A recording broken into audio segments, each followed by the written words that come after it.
Bob opens his eyes just as the sun begins to disappear.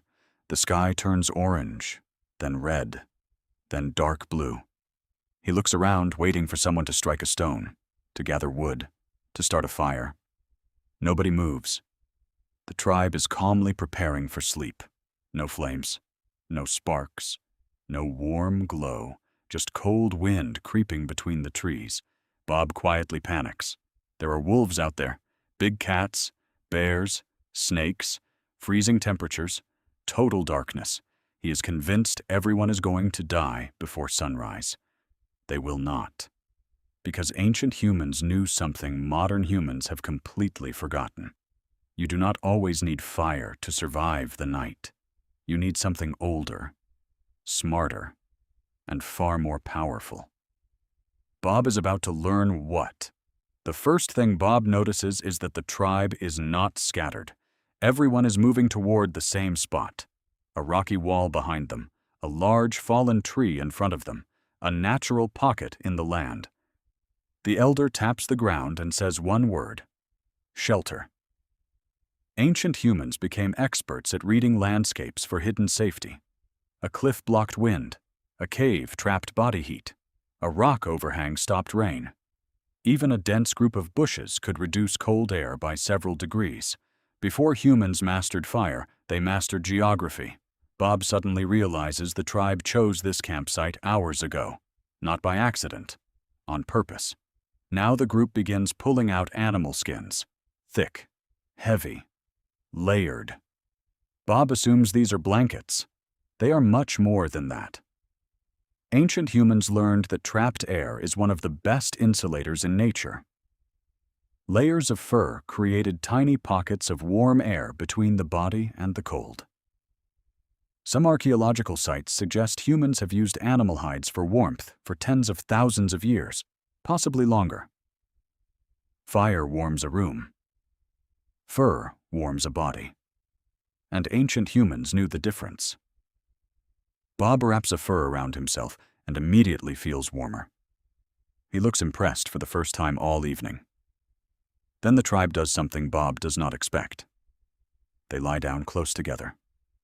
Very close. Shoulders touching. Backs touching. Almost like puzzle pieces. Bob makes an awkward face. The elder gently reminds him this is not romance. This is survival. Human bodies produce heat all night long. When people sleep close, that heat becomes shared. In cold environments, this simple technique could mean the difference between waking up and never waking up. Many mammals do the same thing. Wolves, monkeys, even penguins in the Antarctic huddle together to survive freezing nights. Ancient humans were doing what evolution had already proven for millions of years. Bob slowly moves closer to the group and pretends he thought of it himself. Now Bob hears something in the forest. A distant snap. A low growl. His heart jumps. But the tribe is not scared. Because they know one of the oldest survival tricks ever developed. Someone is always awake. Rotating night watch. One or two people stay alert while the others sleep. They listen. They watch. They read the darkness. When they get tired, they wake the next person. This system was so effective that scientists believe some form of shared night watch may go back extremely far in our evolutionary history. Certain sleep research even suggests that humans naturally have different sleep timing, with some people falling asleep early and others staying alert late. In a group, this natural variation meant someone was almost always awake. Your night owl friend is not lazy. They are ancient security. Bob quietly hopes he is not chosen for the first shift. Then Bob asks how anyone can see anything in the dark. The elder smiles and points at the moon. Ancient humans had incredible night vision compared to modern people. Not because their eyes were different, but because their eyes were trained. They lived outside. They watched moonlight bounce off leaves.